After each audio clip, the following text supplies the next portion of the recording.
WFYI podcasts are brought to you by Bloomington, home to the Indiana Hoosiers, and over 200,000 acres of fall foliage in the Hoosier National Forest. Enjoy in-seasonal flavors at local restaurants, experience views atop 4 fire towers, or catch a Big Ten football game at Memorial Stadium. Plan your fall getaway at visitbloomington.com.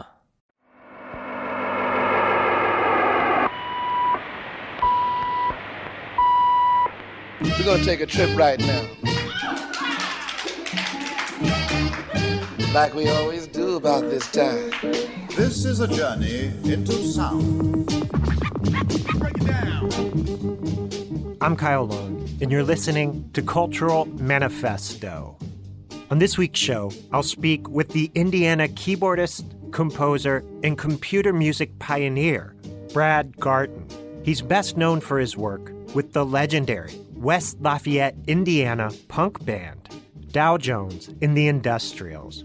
Police would usually come and shut us down. I don't think they liked us much. But Garton's work spans from progressive rock to experimental composition. Brad Garton was raised in Columbus, Indiana, and he grew up in a family with strong local ties. His father, Robert D. Garton, served for decades in the Indiana State Senate. Garton joined Dow Jones and the Industrials while studying pharmacology at Purdue University, earning the nickname Mr. Science for his use of synthesizers and electronic sound effects. Following his work in punk rock music, Garton moved into the world of computer-assisted composition. He earned a Ph.D. in music composition at Princeton University, and then joined the faculty of Columbia University, where he later served as director of the Computer Music Center. Brad Garton will join me in a moment, but first, let's hear a classic track from Dow Jones and the Industrials. This is It Ain't Good Enough. What you got? Like a diamond, but it's just not enough. What you got? Ain't good enough. Ain't good enough. It ain't good enough. What you got? Over here, you receiving me.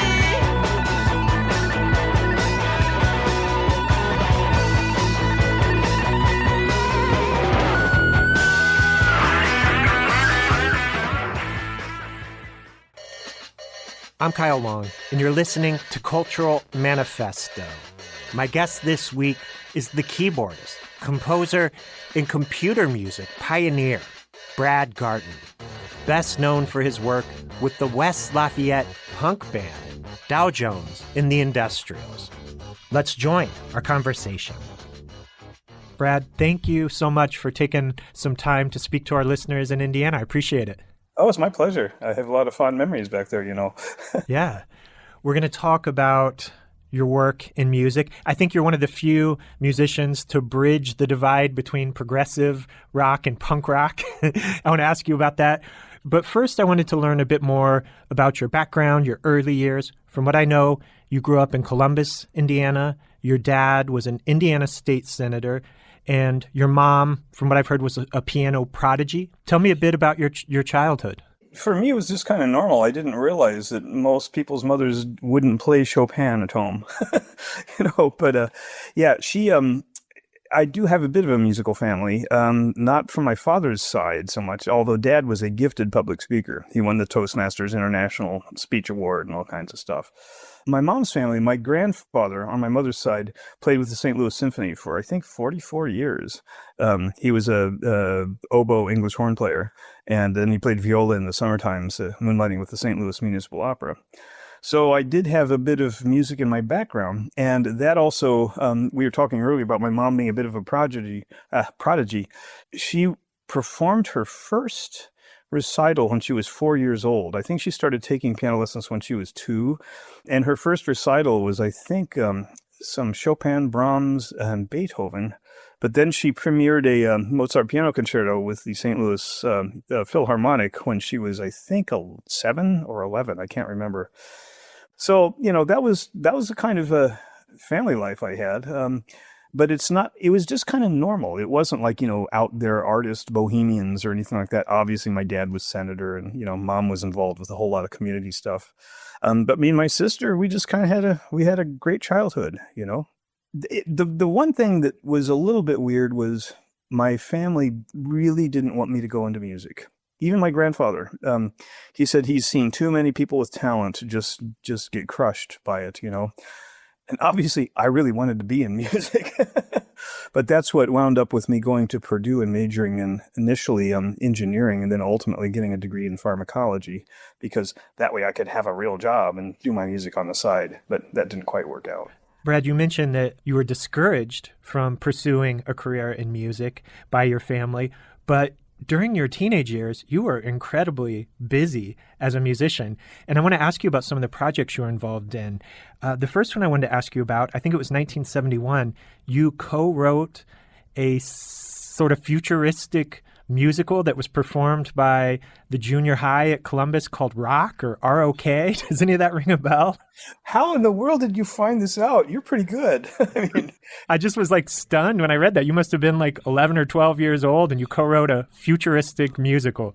Well, we had a really, really wonderful choir teacher. And actually the whole music staff at Southside Junior High at the time.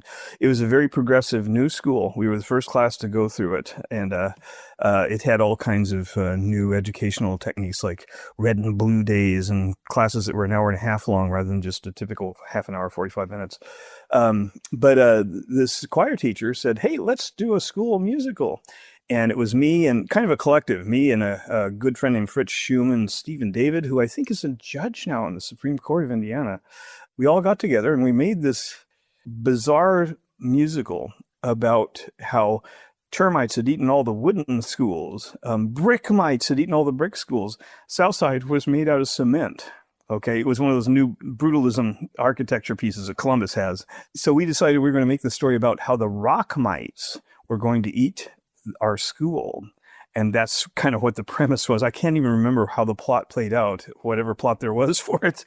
But we wrote all these songs. There was a love song. There was, a rallying song and things like that. Fritz Schumann and I did most of the writing. We were taking piano lessons together. So it interested me because I read that it was set in 2038. And a lot of your music would look forward to the future of music. You used music technologies like synthesizers from an early age. Do you remember what any of the music was like in this piece? Were you kind of incorporating those experimental electronic motifs? No. I guess the only thing is that we had a progressive piano teacher, Fritz Schumann and I, and she used a thing called the Robert Pace method. Robert Pace, who incidentally I met, he teaches at Teachers College at Columbia. He's passed away now, but we had electric pianos. So we were playing these little electric pianos, but nothing, it was all straightforward. It was like, we are the rock mites, the mighty, mighty rock mites, will chill your school to a mound, blah, stuff like that. I still remember some of these things. Yeah, you would eventually gain some notoriety with a high school band you formed called Vindication. I want to ask you about that in a minute. But first, I wanted to throw some other names at you to see if these ring any bells. Cobblestone Cops, Expressions, Cherry Wedge and Company. Were you part of any of these high school bands? Cherry Wedge and Company was the first rock band that I ever played in. And it's interesting because I formed it with a friend of mine across the lake from where we lived. We grew up on Wood Lake. And he's become a major figure on the Asbury Park, New Jersey shore scene. P.K. Lavengood, he goes by now. I knew him as Kent Lavengood. He's the one that introduced me to real rock. He lent me his Tommy record by The Who. I thought, wow, this is really cool stuff, My mother made me give back Alice Cooper's first record that he gave me, and also Black Sabbath. Couldn't play any Black Sabbath, but I was fascinated by the sounds, so I listened to him over at Kent's house. But the other one, the Cobblestone Cops, I don't remember, but Expression was the one outlet where I was allowed to do a lot of music. It was basically a cover band, and we played wedding receptions and all kinds of goings on at veterans halls and things like that. And I made a fair amount of money. I'd get in 3 a.m. on Saturday nights from playing these gigs, but I'd be making $200, for the night. And that's where I met the drummer who then played in the Vindication band that you talked about. Yeah, I did want to ask you about Vindication. This was a progressive rock band you were part of in high school. The group has earned a place in music history because you made a full-length album around 1974, recorded at Jack Guilfoy's studio in Bloomington, I believe. This has become a favorite among collectors of rare and obscure progressive rock. It sells for over $1,000. Tell me a bit about how this group came together and what your interests were in music at that time. Well, like I said, I discovered rock music, and then in high school I met my closest friend, Pat Kennedy, and he was really into progressive rock and said, you got to listen to this band called Yes, and he loaned me his Fragile album. I took it home and just fell in love with it. It was complex, it was interesting, it had synthesizers. I was really into music technology. So we started, listening to music, Genesis and all those old bands, Gentle Giant, King Crimson, and trading records back and forth. And we said, let's form a band. Pat was a very, very talented guitar player. And the drummer and I in this Expression band had gotten to be really good friends, and he was a very, very talented drummer. So we said, all right, and we started writing, let's form a band. And back then, of course, cover bands are sort of like, not so good, We're going to do nothing but original tunes. So we started writing these insane progressive rock-like tunes. My model was like Keith Emerson and Rick Wakeman, and, Pat was listening to Steve Howe and Steve Hackett of Genesis, bands like that. And Jeff was just wild. He was just an amazing drummer.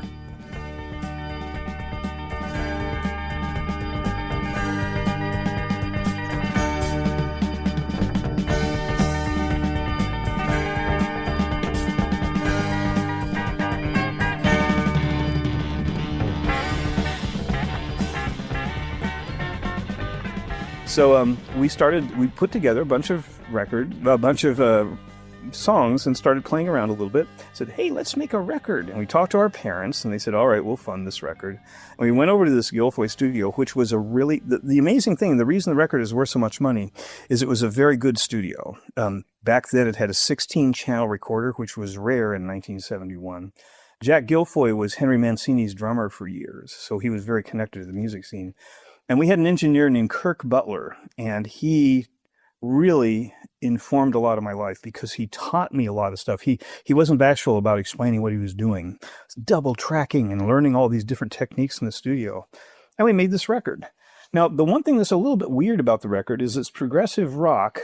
The drummer wrote all the lyrics, and they're decidedly religious, fundamentalist religion.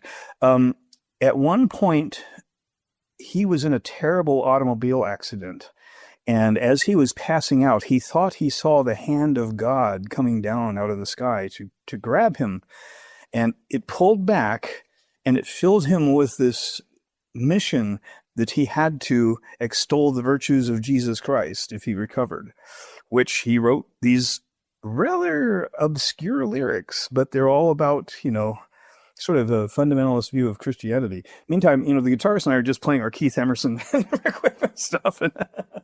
So it's a very odd combination of things.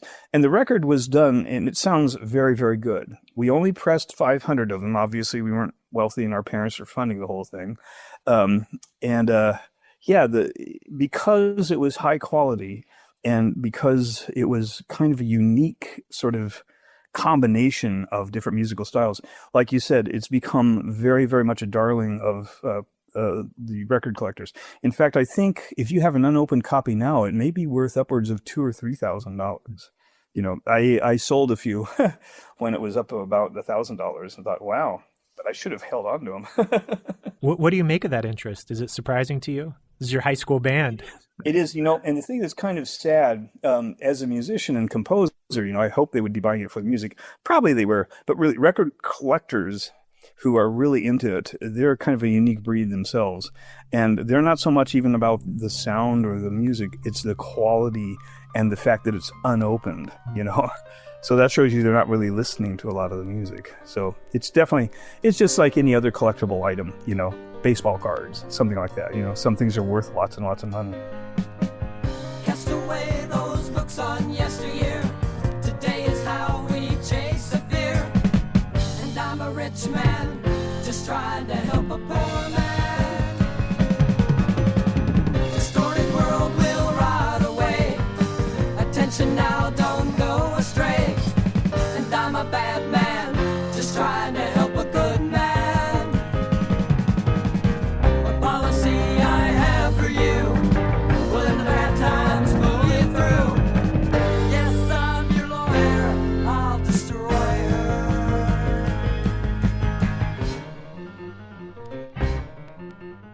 I'm Kyle Long, and you're listening to Cultural Manifesto. If you're just tuning in, my guest this week is the keyboardist, composer, and computer music pioneer, Brad Garton, best known for his work with the West Lafayette punk band, Dow Jones and the Industrials. Let's return to our conversation. You eventually leave Columbus to attend college at Purdue University. Tell me about the transition to Purdue. And I read that you loaded up all your synths when you went off to college in hopes that you would meet up with someone in Lafayette. Tell me about the move up north. Well, I mean, first of all, the downside of being into progressive rock is that you were cool if you had a lot of keyboards. So I had bought a Vox Continental organ. I had my Wurlitzer electric piano, my little synthesizer. I had a keyboard glockenspiel that I got from my grandfather. And then, if there's a regular piano, I'd stack and pretend like I was Rick Wakeman or Keith Emerson or something, But, that's kind of a real pain in the butt. That's why the music technology industry has gone towards, really shrinking, a lot of these keyboards and stuff. But, I loaded it all in my canary yellow Pacer, if you remember those cars. 0 to 60 and never. But loaded it all up, took it up, and packed it into my dorm room after consulting with my poor dorm roommate. And he said, you're cool, you're gonna be a musician. So I thought I'd be joining up with some progressive rock outfit or something like that, and it just never happened. And but I started listening to even more out there music. The record store where I bought stuff said, "Hey, you're into this progressive stuff. You might like this," and handed me a record by a group called Tangerine Dream, which was a German synthesizer band. And I just loved the synthesizers, but it was very, very different. Very long, drawn out sequences. It went taka taka taka taka taka kind of over and over, and then the timbre would change.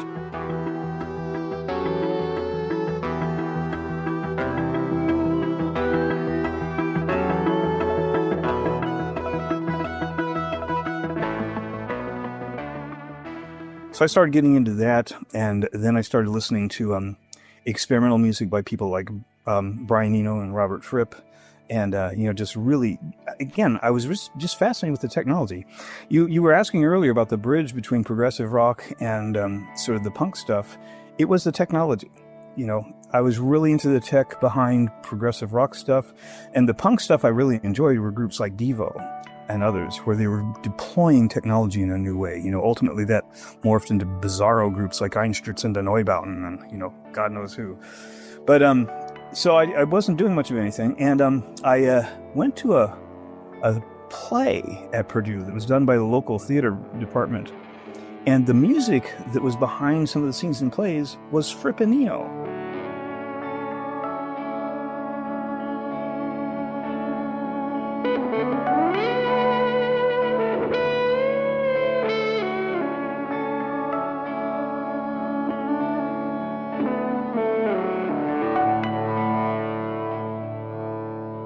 I said, whoa, somebody else on this campus listens to this. I had to meet it. So I went backstage and I met the guy, Rick Thomas, who became my kind of lifelong collaborator. Well, at least while we were at Purdue. We're still in touch. He became ultimately chair of the theater program at Purdue. At the time, I had invested in a 4-channel tape recorder, which allowed me to do some double tracking and things like that. So we started working together on sort of he had a lot of interesting ideas about how to use music in theater, and we would just create this music. It was all original and things like that. And through that mechanism, I also then met a guy named Greg Horn, who was a guitarist, possibly the most creative and talented guitarist I've ever worked with. And he introduced me to a whole bunch of stuff, and we formed an experimental band a la Fripp and Eno called Accept the Bop. Greg named it. I have no idea why he named it that. It was a quote from some famous jazz guy, I think, but probably one of the Eigler brothers or something. But we started playing at like pig roasts and art openings, and so there's a progressive bookstore there called Vaughn's, and they would have us come in and play sometimes. And we do these long improvisations where he'd play guitar solos and I'd be doing drones underneath it and things like that. So that kind of started really eating away at my ability to do well in school. But fortunately, I was able to kind of cover it up, and I didn't do that badly. I mean, I'm not sure what that says about our educational system.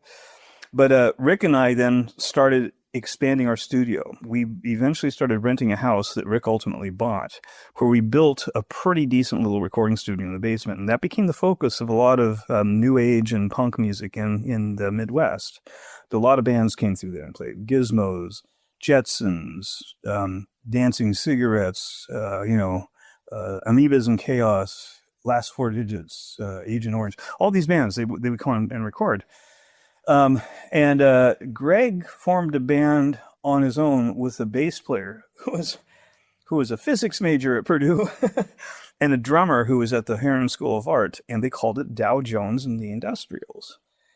And I felt kind of sad because I wasn't in that band, and I just sit at home and do my weird experimental stuff. So I said, I'm going to show them that I can do some interesting pop music. So I started doing these weird little Eno-esque pieces, one of which was called Mr. Science. And that became kind of weirdly popular. And they asked me to join the band, and I became known as Mr. Science. So that was the bridge. That was when I started getting into the whole, punk new wave movement and things like that, because we did some really intriguing music. Hey, Mr. Science, can you help me please? Tell me what I need is an answer, an equation for the future. What I know is the fruitless mutants crying for a stupid tadpole. Can you give us energy? We need some more petroleum. Political. Economical. Acceptable. Indestructible. We can sell our nation's future.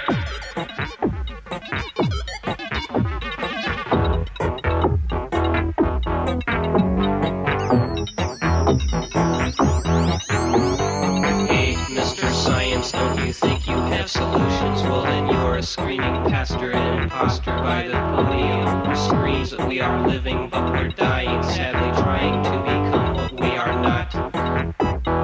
Dummy. Just terrific. Cultural Manifesto will return after this short break.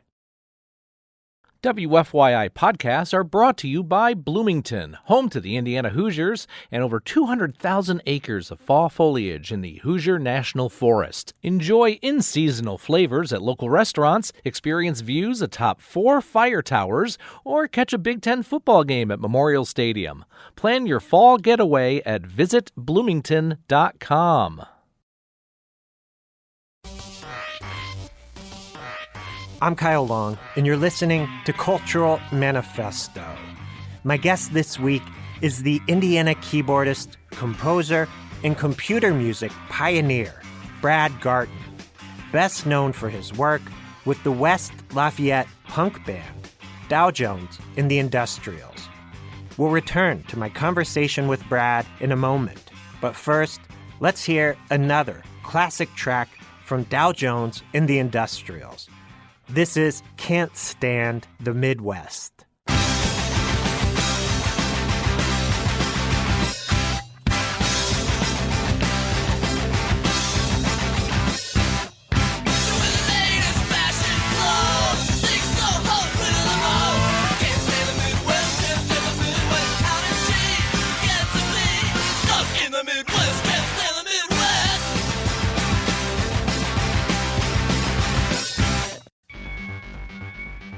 That was Dow Jones and the Industrials with Can't Stand the Midwest. And my guest this week is the band's keyboardist, Brad Garton. Let's return to our conversation. The music that Greg eventually would create with Dow Jones was a lot more aggressive than Devo. I mean, it was really powerful, powerful music.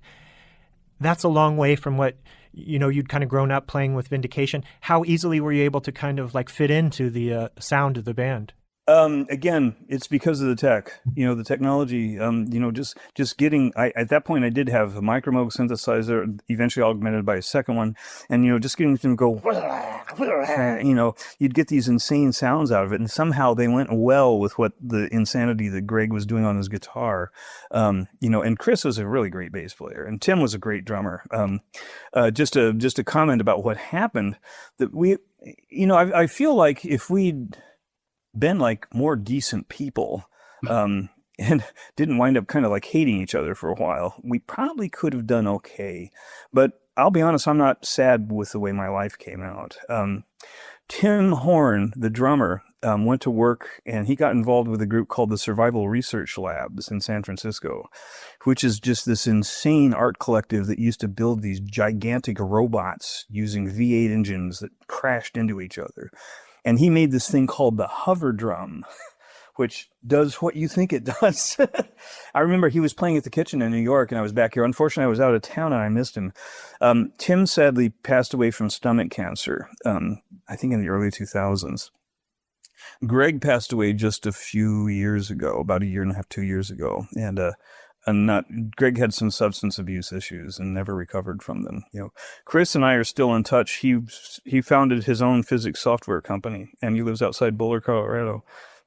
And then there's me. Do you remember how the band was accepted in Lafayette at the time? What sort of venues were you playing at? What was the audience response? It was a different sound probably for the local club scene at the time. It was you have to kind of put in a cultural context here. At Purdue, the big kind of controlling faction on the undergraduate students was basically sorority and fraternity culture. Okay, and this is like the blow dried hairdos and the bulging muscles and all that fun stuff. Very Animal House like, and we were in the Animal House, basically. We weren't a fraternity, but we were a band. But there was a whole bunch of resentment at Purdue. We didn't realize. The first big concert we did was in this motel up the street from where our studio was. And they had kind of a big open room. And I remember we'd set up and we'd gone back to the house. And then we came there and all these cars around. And we could barely get into the room. People were literally 3 deep, standing to see us play, people on shoulders, people on chairs and tables and stuff. And it was like nothing I've really been involved in since, the energy. So we thought, wow, this is kind of something, and then we would play. Actually, some fraternities even hired us to play. And then police would usually come and shut us down because I don't think they liked us much, but as a measure of what I'm talking about, this, I'm sure you know this story, with the release of our first record that we did with a group called the Gizmos from Bloomington, for a publicity stunt, we said, hey, why don't we have Chris Clark, the bass player, who was then called Dow Jones, why don't we run him for student body president and get some publicity for our record? So we did, and he won. By a significant margin, there's a lot of disaffection with this sort of fraternity controlling culture thing that was going on. And so we then had control over the student budget. And then the next year we sponsored a lot of new wave and punk rock concerts. That's unbelievable. Do you remember some of the venues you played in, some of the acts you brought in during that time? Oh, we played in the Armory. Good Lord, we must have had several thousand people there. We played at this place called the Slater Center, which was kind of like an outdoor arena thing. And there's actually a little film of me throwing punch cards at the audience during one of our songs. And then we started branching out and playing clubs in Indianapolis and Bloomington. I think we did some Chicago gigs at one point. I can't remember it very well, but yeah, just kind of playing around.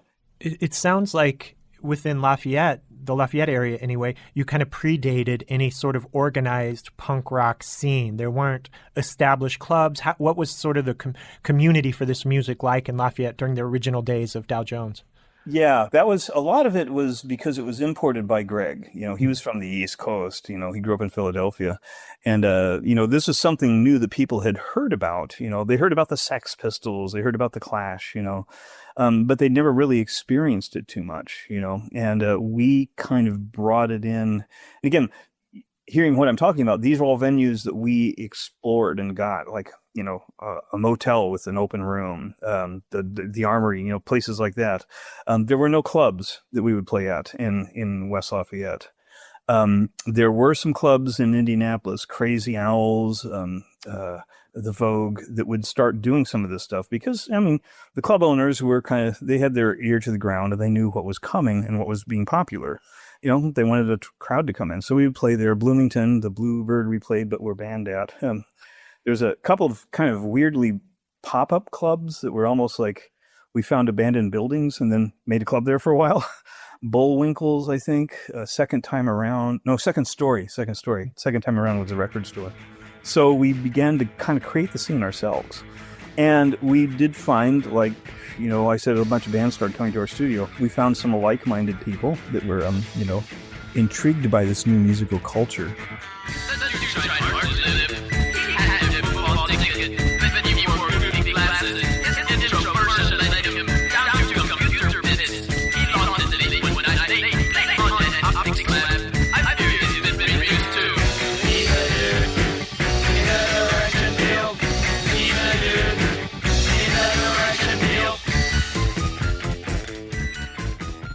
I don't know if this is a rumor, but I heard that a young Axl Rose and Izzy Stradlin, who would go on to become world famous with Guns N' Roses, played a gig with Dow Jones at one point or came to your shows. Do you know the details? That is true. Yeah, he was in high school, but he was a fledgling punk, and he came to our shows a few times. Of course, we found this out in retrospect because it wasn't the Axl Rose we all knew now.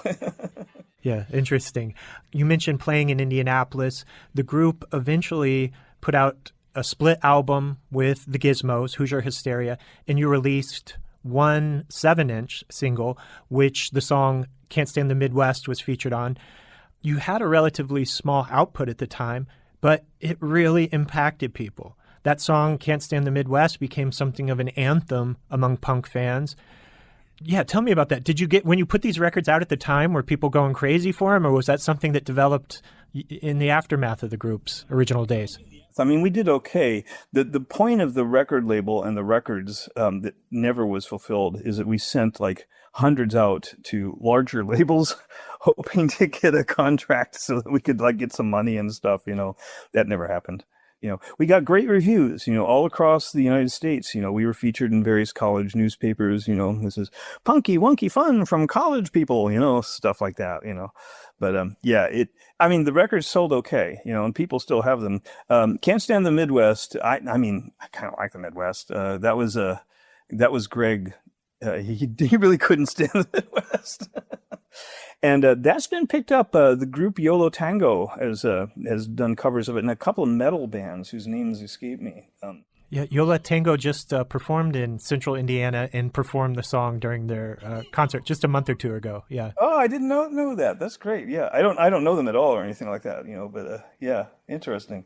What do you make of that? Why do you think this music continues to speak to people so deeply after all these years? I think especially those songs on the EP, also on the things, is that they were interesting, and I'll just say this, I think they were good, and a lot of it had to do with both my and Greg's interest in the technology. We were doing stuff that really, you can't really even hear much today, where we were processing his guitar and, doing all kinds of crazy synthesizer things and stuff like that, and that still has currency today. I think especially with the digital revolution, what people can do with plugins and different ways of processing, it still has a sound that captures your ear.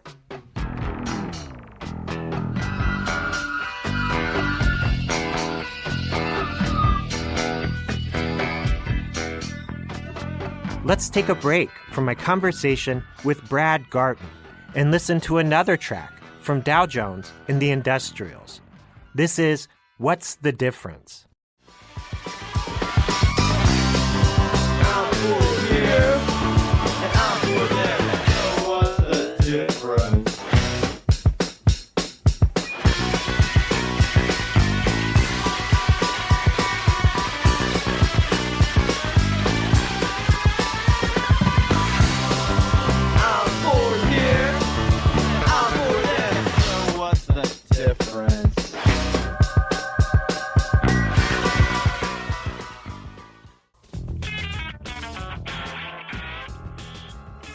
That was Dow Jones and the Industrials with What's the Difference?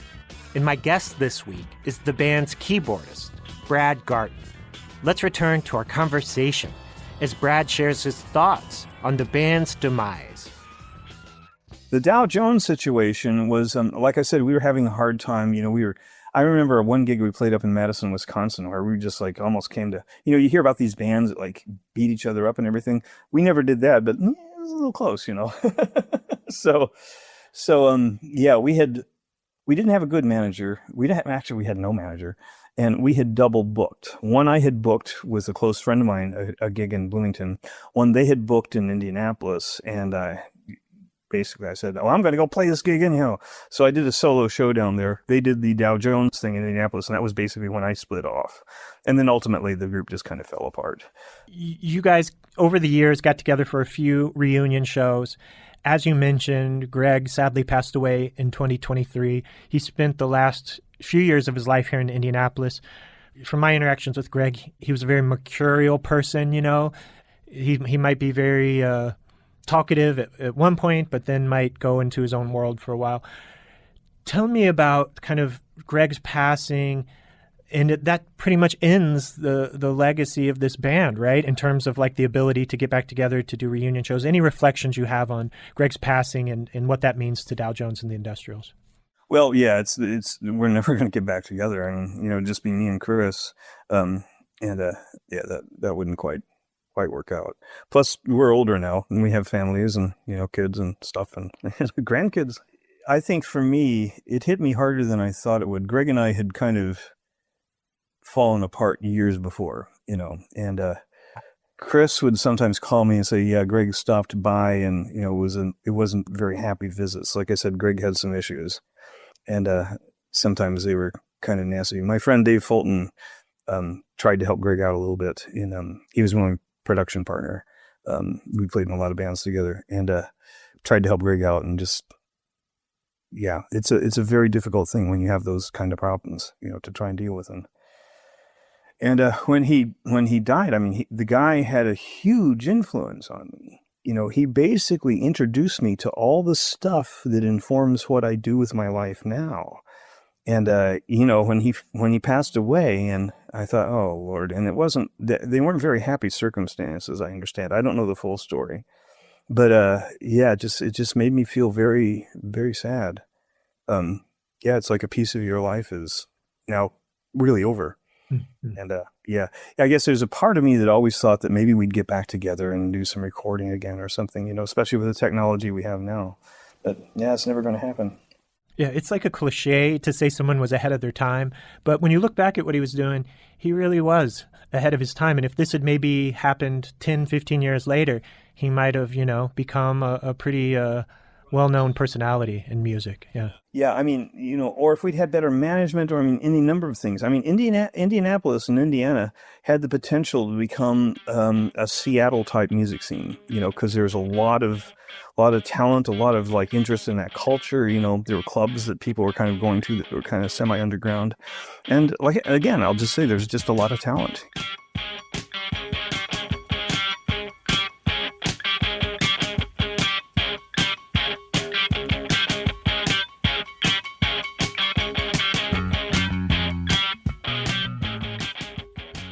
Brad, you mentioned some of your post-Dow Jones work, and I wanted to ask you about a day job you took after the band. This seems like the most punk rock job you could get. You were noise control coordinator for the city of Columbus, and that entailed going around, I think, and recording or measuring a lot of very loud industrial noises, traffic, sirens.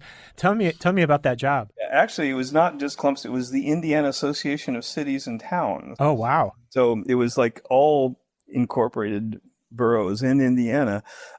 This group, it was a lobbying group and a kind of a representative group for cities and towns, and they'd gotten a grant from the federal government to help put in place, contemporary noise control ordinances, because there was noise. A lot of it was car exhaust and motorcycle noises, how do you regulate that and things like that.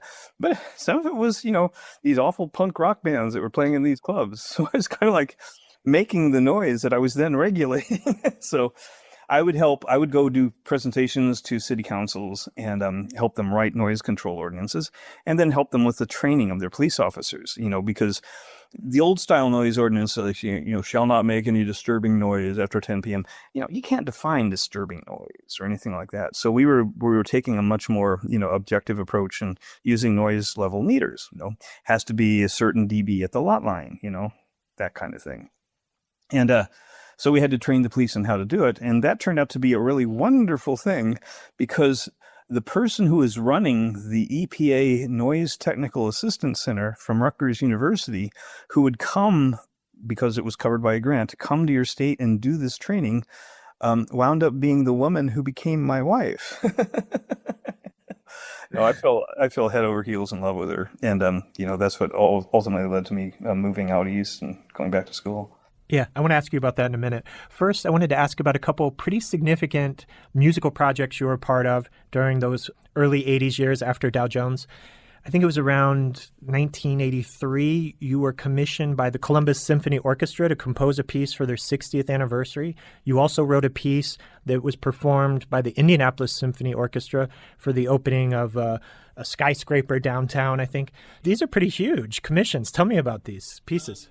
Yeah, the Columbus, Indiana was the first one. I think it was 1982, but it was performed in 83 because it was done just before I left to go back to school.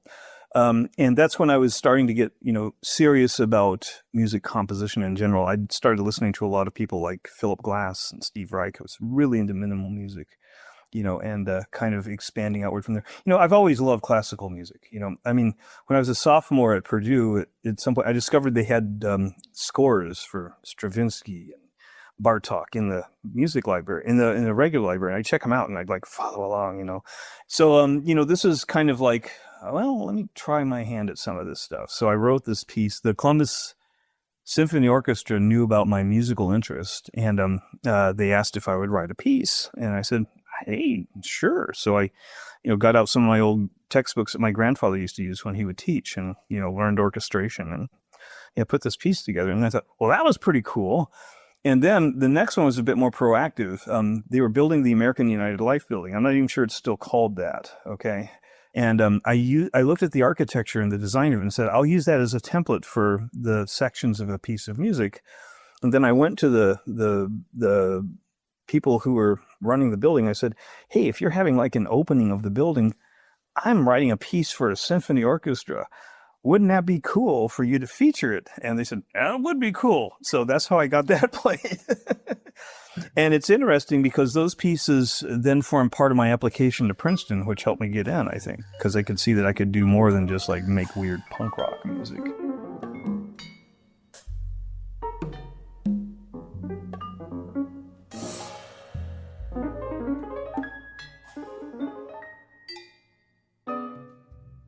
You left Indiana probably around 83 or 84 to get a Ph.D. from Princeton in music composition, right?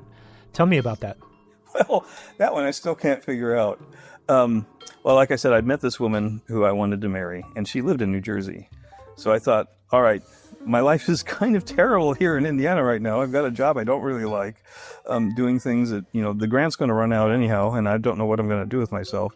So I said, well, I'm really interested in this technology, and I've heard about this new stuff called digital audio, computer music, And remember, this is 1982. There were no Macintoshes, there were no PCs, we did our original work on an IBM 3081 mainframe, this is, so I looked out and I said, so I guess, where are they teaching this? I'm going to go back to school and learn it. I said, oh, they're doing it at Princeton University. I'll apply there. Not realizing it was really hard to get into their program. And I guess it was this oddball combination of writing for, I wrote a couple of string quartets and things like that. That combined with my interest in sort of technology made me an intriguing candidate for them. So they accepted me as one of their 4 incoming graduate students in 1983. And I started working with a man who became my mentor, Paul Lansky, who's just incredible. He's one of the seminal figures in computer music. And, learning how to do digital audio in 1983 next to getting married to my wife, was one of the better things I've ever done with my life, because I could then just ride the wave of technology.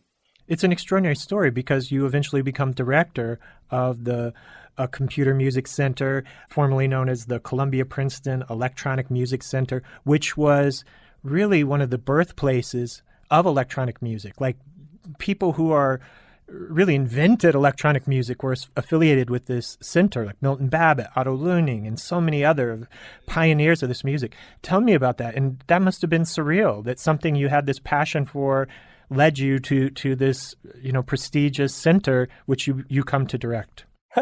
I know. It's funny. It's more surreal in retrospect, because at the time you just do it, I mean, like I said, we originally started working on a mainframe computer, and then the whole computer revolution, workstations, Sun workstations, Next machines, SGI computers, all this, up to present day. I tell this story to my students. I said, don't give up on your dreams. When I was in 4th grade, my parents, for my birthday, got me a copy of a record called Switched on Bach, which was a woman named Wendy Carlos, back then she was known as Walter Carlos, did versions of Bach on a Moog synthesizer. And I thought that was just the most amazing thing I'd ever heard, and I just played this record over and over. Even the cover had a picture of a guy dressed up like Bach with a synthesizer. And I thought, oh, that's so cool. Well, it turns out, like I said, don't give up on your dreams. The person who did this Wendy Carlos, was a graduate student at the Columbia-Princeton Electronic Music Center that I became the director of. So, hey.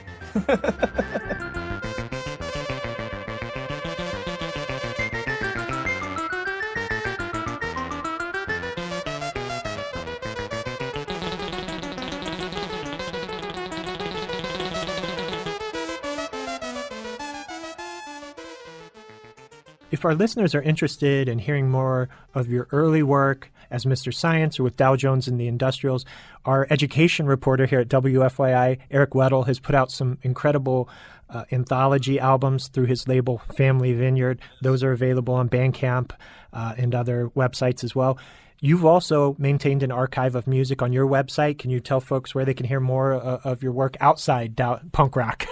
I at some point I just decided to put almost everything I've done up, because I realize I'm not going to get any big CD contracts or anything, and it's kind of an old technology anyhow. So I just started putting, basically in chronological order, everything I've ever done is now, that I can find, is digitized and available. You have to go to my main website.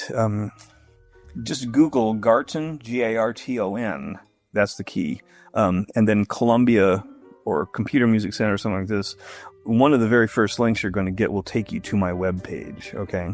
And the main web page, I have links to the papers I've written, to the software I've developed, and then a huge link to the music I've done.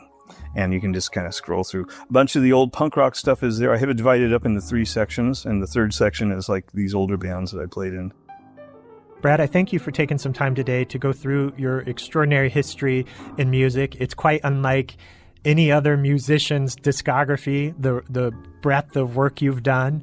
Any final thoughts you want to share? Anything I didn't ask you about that you'd want to share with our listeners?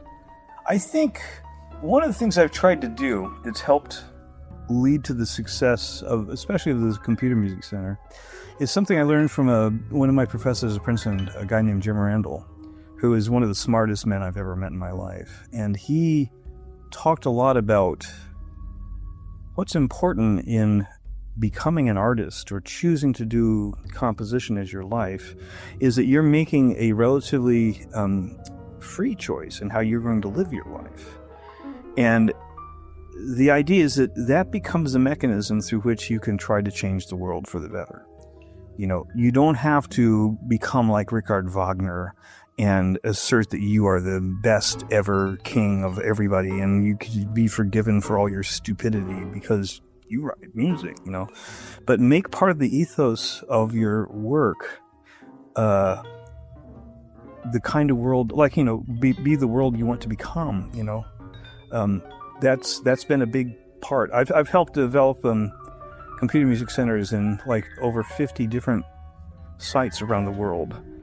And, that ethos, like I said, the ethos of sharing, the ethos of caring, this idea that you can promulgate a different approach to what is meant by success.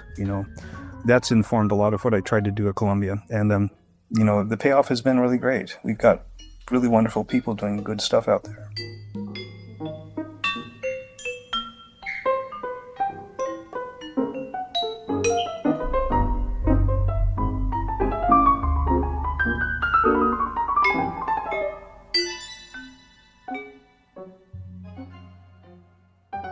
We've been listening to my recent conversation with the keyboardist, composer, and computer music pioneer, Brad Garton. Let's hear one more track Brad recorded with Dow Jones in the Industrials. This is Set Yourself on Fire.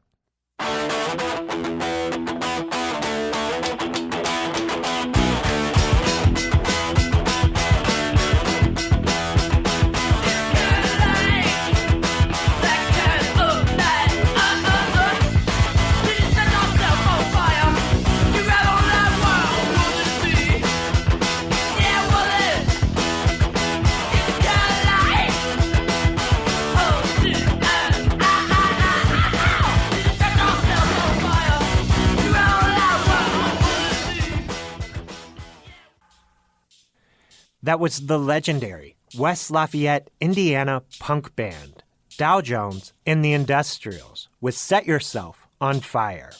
And that's all the time we have for this week. Thank you to my guest, Brad Garton. Cultural Manifesto is hosted and produced by me, Kyle Long. Thank you for listening.